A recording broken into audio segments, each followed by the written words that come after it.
السلام علیکم ورحمۃ اللہ وبرکاتہ۔ آپ دیکھ رہے ہیں ٹاپ 10 وی جی این ایم اور میں ہوں غلام نبی مدنی۔ دنیا بھر سے آج کی 10 بڑی اور انتہائی اہم خبریں جن پر آج ہم بات کر رہے ہیں۔ ناظرین کرام، آج 1 دسمبر 2020 ہے اور آج دن ہے منگل کا۔ یہ ٹاپ 10 وی جی این ایم کا صبح کا بلیٹن ہے۔ خبروں کا سلسلہ شروع کرنے سے پہلے آپ سے گزارش ہے کہ اگر آپ نے ابھی تک ہمارے دوسرے یوٹیوب چینل غلام نبی مدنی کو سبسکرائب نہیں کیا تو اسے سبسکرائب کر لیں، کیونکہ بہت سی معلومات اور ویڈیوز ایسی ہیں جو آپ ہمارے دوسرے یوٹیوب چینل غلام نبی مدنی پر جا کر دیکھ سکتے ہیں۔ ناظرین، خبروں کا سلسلہ شروع کر لیتے ہیں۔ جو آج کی پہلی بڑی خبر ہے یہ پاکستان اور چین کے تعلقات کے حوالے سے ہے۔ ناظرین، پاکستان کا دورہ کیا ہے چین کے قومی دفاع کے وزیر نے اور پاکستان کے آرمی چیف جنرل باجوہ سے خصوصی طور پر ملاقات کی ہے۔ چینی وزیر دفاع کو پاکستان کی جانب سے جو پاک فوج کی تیاریاں ہیں ان کا معائنہ کرایا گیا ہے اور انہیں گارڈ آف آنر بھی پیش کیا گیا ہے، اور پاکستان کے آرمی چیف جنرل باجوہ سے جو چینی وزیر دفاع نے ملاقات کی ہے، اس میں خطے کے اندر بھارت کی بڑھتی ہوئی جارحیت پر خصوصی طور پر ڈسکشن ہوئی ہے، اور پاکستان اور چین مشترکہ طور پر فوجی اور انٹیلیجنس جو معلومات ہیں ان کی شیئرنگ کرتا رہے گا، اور لداخ کے اندر اور مقبوضہ کشمیر کی آزادی کے لیے بھارت کے خلاف مشترکہ حکمت عملی تیار کرنے اور اپنانے پر اتفاق بھی کیا گیا ہے۔ آپ جانتے ہیں ناظرین، بھارت کو ان دنوں لداخ میں بڑی ہزیمت کا سامنا ہے، اور پاکستان کے خلاف بھارت جو لائن آف کنٹرول پر جارحیت کی پلاننگ کر رہا تھا اس میں بھی بھارت کو بڑی پریشانی ہو رہی ہے، کیونکہ پاکستان کو ایک طرف سے ترکی نے ڈرون طیارے، ڈرون ٹیکنالوجی دے دی ہے، دوسری طرف ناظرین چائنا بھی پاکستان کو جدید خفیہ ہتھیاروں کی ٹیکنالوجی فراہم کر رہا ہے، جس سے واضح ہوتا ہے کہ آنے والے دنوں میں بھارت دونوں محاذوں پر شکست کھائے گا، اور جس طرح سے ابھی بھی بھارت کو ہزیمت کا سامنا ہے، آنے والے دنوں میں مزید بھارت کو اس حوالے سے کافی خسارہ برداشت کرنا پڑے گا۔ پاکستان کے آرمی چیف جنرل باجوہ نے چین کا شکریہ بھی ادا کیا ہے کہ دونوں ملک مشترکہ طور پر عسکری، دفاعی اور اسی طرح سے سیاسی معاشی شعبوں میں کام کر رہے ہیں۔ سی پیک اور گوادر کے منصوبوں پر خصوصی طور پر بات چیت ہوئی ہے کہ چائنا اس کے لیے سیکیورٹی بھرپور طریقے سے فراہم کرے گا، اور پاکستان جلد ان منصوبوں کو، سی پیک کے منصوبوں کو مکمل کر کے باقاعدہ گوادر پورٹ کو دنیا کی ایک بڑی بندرگاہ اور پورٹ بنائے گا۔ ناظرین، اس سے بھارت کو واقعی تکلیف لاحق ہو رہی ہے۔ آپ جانتے ہیں 2 روز پہلے پاکستان کے ISI کے ہیڈ کوارٹر میں وزیر اعظم عمران خان کی زیر صدارت انتہائی اعلیٰ سطح کا اجلاس ہوا تھا، جس میں آرمی چیف جنرل باجوہ اور پاکستان کے DJSA جنرل فیض حمید اور دیگر بڑے بڑے عہدیدار شریک ہوئے تھے۔ اس پر بھارت کو پریشانی ہے کہ آخر پاکستان کی خفیہ ایجنسی ایسے کون سے بھارت کے راز ہیں جن کو ان کے پاس جو لیک ہو گئے ہیں، جو پاکستان کی ایجنسیوں کے پاس ہیں، اور کس طرح سے Bharat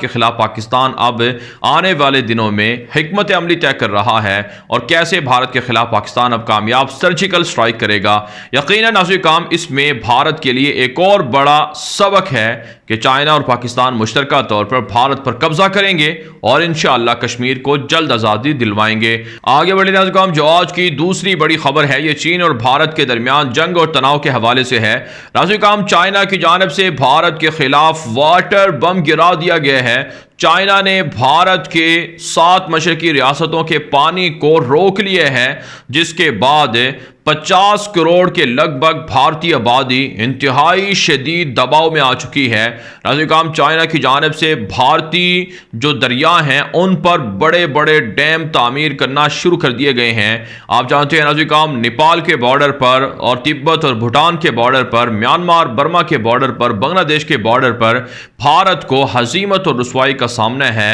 LAC line of actual control, جہاں سے چائنا اور بھارت کے درمیان سرحد ہے، وہاں پر بھی بھارت کو پریشانی کا سامنا ہے، اور اب ناظرین چائنا کی جانب سے باقاعدہ بھارتی دریاؤں پر واٹر بم گرا دیا گیا ہے، ڈیم بنائے جا رہے ہیں، بھارت کے پانی کو چائنا نے روک لیا ہے، جس کے بعد بھارت کے دریا خشک ہو جائیں گے۔ بھارت پاکستان کے دریاؤں کا پانی روکتا تھا، پاکستان کے خلاف آبی جنگ چھیڑتا تھا، پاکستان پر واٹر بم گراتا تھا، لیکن اب بھارت کو منہ کی کھانی پڑ رہی ہے۔ اب بھارت کی 7 مشرقی ریاستیں اروناچل پردیش، ناگالینڈ، منی پور وغیرہ بآسانی چائنا کے کنٹرول میں چلی جائیں گی۔ چائنا فیصلہ کرے گا بھارت کو پانی دینا ہے یا نہیں دینا دینا، اس لیے ناظرین کرام بھارت کی تباہی اور بربادی اب بہت قریب ہے۔ چائنا اس حوالے سے بھارت کے خلاف کامیاب سرجیکل سٹرائک کر چکا ہے اور مودی چائنا کے ہاتھوں شکست کھا چکا ہے۔ جتنے فوجی مودی کے گزشتہ 6-7 سالہ دور میں مارے گئے ہیں،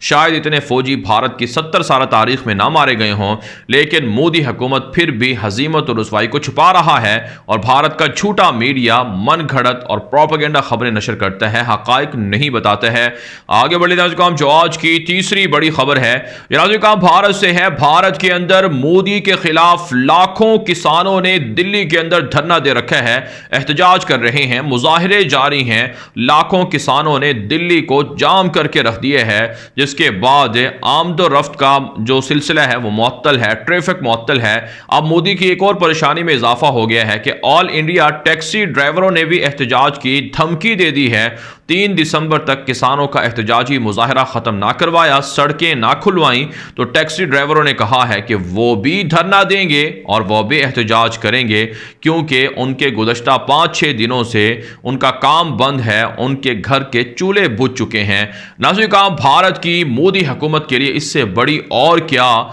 کیا یہ عبرت ہوگی کہ لاکھوں کسان دلی کو جام کیے بیٹھے ہیں، کروڑوں لوگوں کی زندگی بند ہو چکی ہے، فلائٹ آپریشن بند ہو چکے ہیں۔ گزشتہ 5-6 روز کے دوران بھارت کو اربوں روپے کا نقصان ہو چکا ہے، لیکن مودی دہشت گرد کی حکومت پھر بھی دعویٰ کرتی ہے کہ ان کی حکومت کامیابی سے آگے بڑھ رہی ہے اور وہ بڑے بڑے تاریخی منصوبے شروع کر رہے ہیں جس سے بھارت کی اکانومی کو فائدہ ہوگا اور کھربوں ڈالر کی اکانومی 2025 تک بھارت کی ہو جائے گی۔ ناظرین کرام، دلی کے اندر جو لاکھوں کسانوں نے دھرنا دے رکھا ہے، اس کے بعد مودی کی حکومت پر اتنا پریشر بڑھ چکا ہے کہ اب وہاں پر خانہ جنگی ہو سکتی ہے اور مودی کو بزور طاقت اقتدار سے علیحدہ بھی کیا جا سکتا ہے۔ ایسے میں ناظرین کرام، نہ صرف ٹیکسی ڈرائیور اور کسان احتجاج کریں گے بلکہ تاجر برادری بھی بھارت کے اندر مظاہروں پر نکلے گی۔ یوں ناظرین کرام بھارت کے اندر خون خرابہ ہوگا، فسادات ہوگا۔ جو بیج مودی نے بویا تھا اب وہی پھل مودی کاٹ رہا ہے۔ مودی نے مسلمانوں کے خلاف نفرت انگیزی کو بڑھایا، مسلمانوں پر حملے کروائے، CAA کے جو خلاف مظاہرے کر رہے تھے مسلمان ان کو جیلوں میں ڈالا، لیکن اب مودی کے دیگر کالے قوانین کے خلاف جو لوگ احتجاج کر رہے ہیں، یا تو وہ سکھ ہیں یا پھر وہ ہندو ہیں، تو ان کے خلاف آخر پھر مقدمات کیوں نہیں قائم کیے جاتے، ان کو جیلوں میں کیوں نہیں ڈالا جاتا۔ آگے بڑھے ناظرین کرام، جو آج کی چوتھی بڑی خبر ہے یہ بھی بھارت سے ہے۔ ناظرین کرام، بھارت کا ہتھیار بنانے والا ادارہ ہے DRDO اس کا نام ہے، ان کی جانب سے 2 خصوصی لیبز بنا دی گئی ہیں جو پاکستان اور چائنا کے حوالے سے خصوصی ریسرچ کریں گی، لائن آف کنٹرول پر اور line of actual control LAC اور LOC دونوں پر، جو پاکستان اور چائنا بھارت کے خلاف ٹیکنالوجی استعمال کر رہا ہے، جدید جنگی ہتھیاروں کو استعمال کر رہا ہے۔ اس کے توڑ کے لیے بھارت نے اپنے ہتھیار بنانے والی جو کمپنی ہے، فیکٹری ہے، اس میں خصوصی طور پر لیبز بنائی ہیں۔ آپ جانتے ہیں چائنا بھارت کے خلاف سیکرٹ مائکرو ویو ویپنز استعمال کر رہا ہے، ان کا توڑ کرنے کے لیے اب یہ لیب بنائی گئی ہے، لیکن بھارت کے اس سے پہلے بنائے گئے جتنے بھی میزائل ہیں، ہتھیار ہیں یا بم ہیں یا پھر جس طرح کے بھارت دعوے کرتا ہے میزائلوں کے بنانے کے، وہ سب ناکارہ ثابت ہو چکے ہیں۔ آرمینیا نے بھارت سے اسلحہ خریدا تھا $50 ملین کا، لیکن آرمینیا کو شکست ہو گئی، بھارت کا اسلحہ ناکارہ نکلا ہے اور اب بھارت پاکستان اور چائنا کے خلاف بھلا کیا تحقیقات کرے گا، کیا لیب کے اندر ریسرچ کرے گا جب بھارت کے پاس اہلیت ہی نہیں ہے اور وہ پاکستان کے خفیہ ہتھیاروں کو، خفیہ ڈرون طیاروں کو اور اسی طرح سے چائنا کے خفیہ ہتھیاروں کا کوئی مقابلہ نہیں کر سکتا ہے۔ بھارت کو سوائے رسوائی، ذلت اور شکست کے اور کچھ حاصل نہیں ہونے والا ہے۔ آگے بڑھے ناظرین کرام، جو آج کی 5ویں بڑی خبر ہے یہ افغانستان کے معاملات کے حوالے سے ہے۔ ناظرین کرام، افغانستان کی کابل انتظامیہ کی جانب سے ایک مذاکراتی ٹیم بنائی گئی تھی جو دوحہ کے اندر بین الافغان مذاکرات کے لیے طالبان کے ساتھ رابطوں میں ہیں۔ ان کی ایک خصوصی ممبر ہیں خاتون، فوزیہ کوفی ان کا نام ہے۔ انہوں نے دعویٰ کیا ہے کہ دوحہ بین الافغان مذاکرات نئے مرحلے میں داخل ہو چکے ہیں اور جلد بڑی خوشخبری قوم کو ملنے والی ہے۔ اس کے علاوہ ناظرین کرام، عبداللہ پر شدید تنقید کی جا رہی ہے کہ اس نے ہائی کونسل کے ممبروں کو تاحال منتخب نہیں کروایا اور تنقید کا نشانہ بنایا جا رہا ہے کہ وہ جان بوجھ کر تاخیر کر رہے ہیں، جس سے افغانستان کے اندر جو ہائی کونسل ہے، ہے جو تمام افغان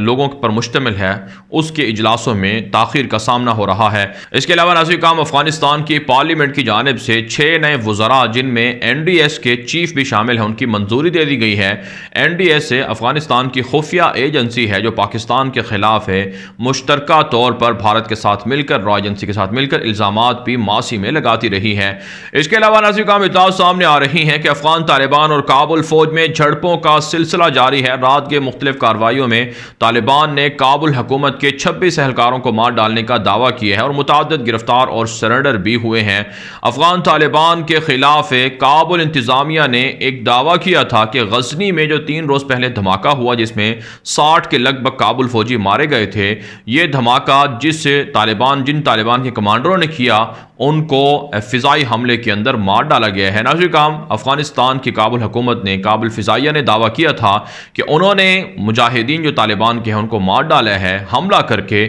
لیکن ناظرین کرام اب دنیا بدل چکی ہے۔ طالبان بھی جدید دنیا کے وسائل کو استعمال کرنا اچھی طرح سے جانتے ہیں، یہی وجہ ہے فوراً طالبان کے ترجمان ذبیح اللہ مجاہد نے اپنے ٹویٹر اکاؤنٹ پر جن لوگوں کی تصویریں شیئر کی گئی تھیں کہ یہ مجاہد کمانڈر تھے جن کو کابل فضائیہ نے بمباری کر کے مارا ہے، لیکن طالبان کی جانب سے ان کی ویڈیو باقاعدہ جو وضاحتی ویڈیو ہے وہ جاری کروا دی گئی جس میں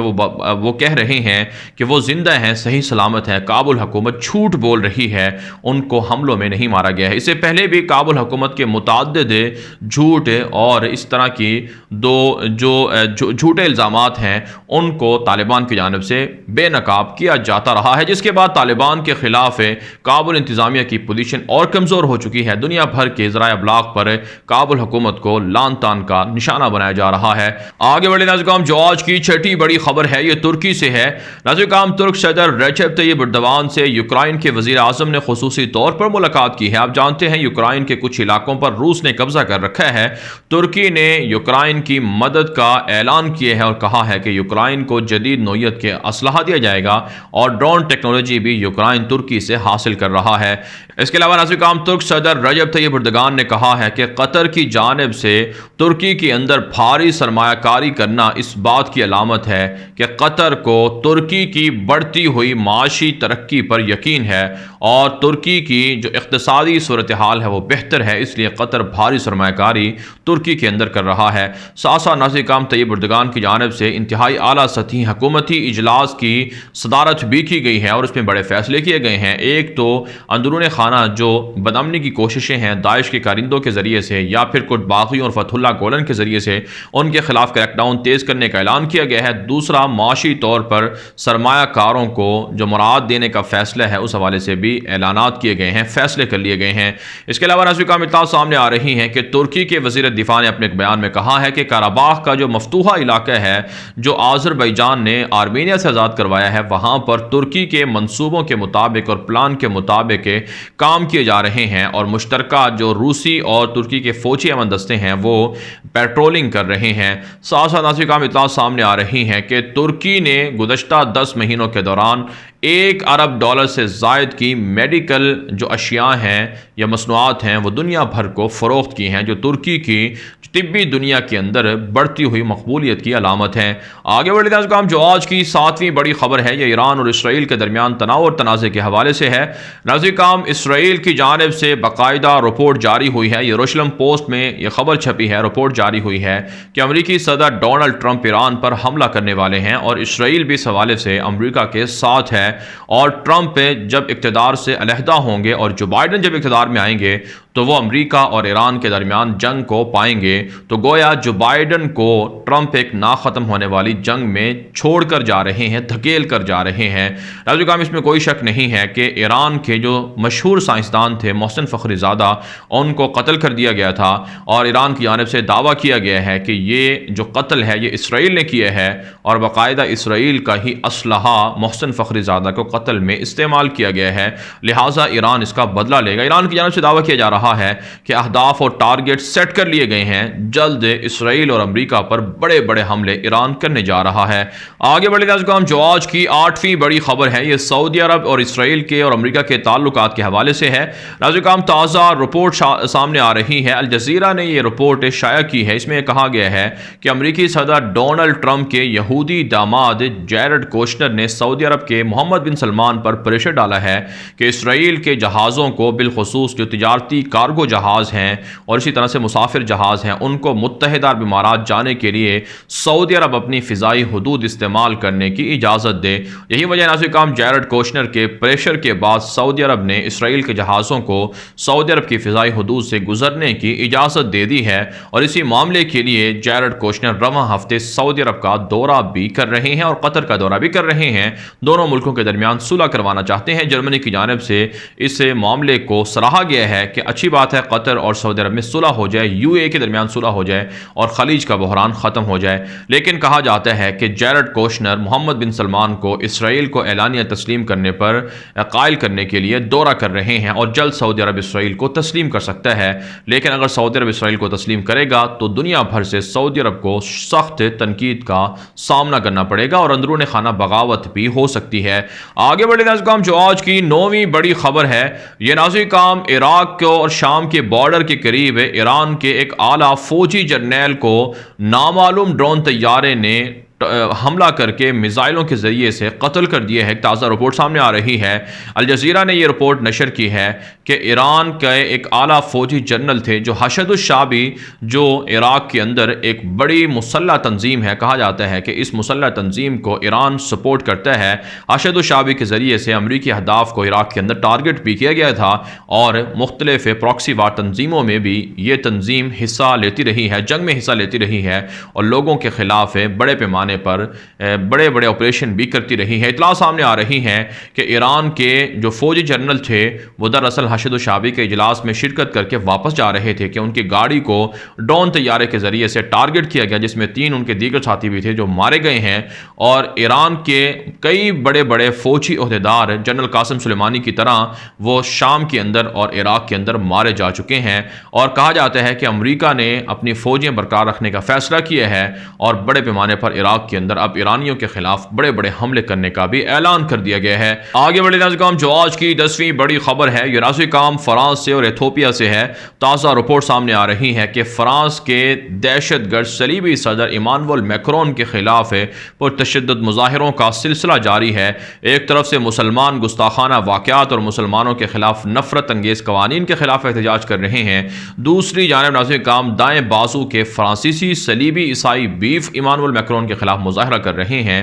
کہ وہ پولیس کو فری ہینڈ دے کر لوگوں پر ظلم کروانا چاہتے ہیں۔ اس وجہ سے بیشتر دنیا بھر کے ماہرین یہ مانتے ہیں کہ فرانس کے اندر ایک اور نیا انقلاب آنے جا رہا ہے، اور ایمانوئل میکرون نے فرانس کو ایک بڑی تباہی کے اندر دھکیل دیا ہے۔ اس کے علاوہ ناظرین ایتھوپیا سے خبر یہ ہے کہ تغارائی قبائل کے خلاف ایتھوپین حکومت نے کامیابی کے دعوے کیے تھے، فتح ڈکلیئر کی تھی، جس پر امریکہ نے وارننگ دی ہے۔ آب احمد جو وزیر اعظم ہیں ایتھوپیا کے، ان کو کہا ہے کہ وہ فتوحات کو ڈکلیئر کرنے سے باز رہیں اور معاملات کو سنبھالیں، اور لوگ جو مہاجرین ہیں جو سوڈان جا رہے ہیں ان کے لیے مناسب بندوبست کا انتظام کیا جائے۔ بہرحال ناظرین دنیا بھر سے تھی آج کی 10 بڑی خبریں۔ ان خبروں کے حوالے سے آپ کی کیا رائے ہے؟ اپنی رائے کامنٹ کے ذریعے سے ضرور ہم تک پہنچائیں۔ مزید خبروں کے لیے آپ ہمارے ٹویٹر اکاؤنٹس دنیا میرے آگے اور غلام نبی مدنی فالو کر سکتے ہیں۔ آج کے لیے اتنا ہی، اجازت دیجیے، اللہ حافظ۔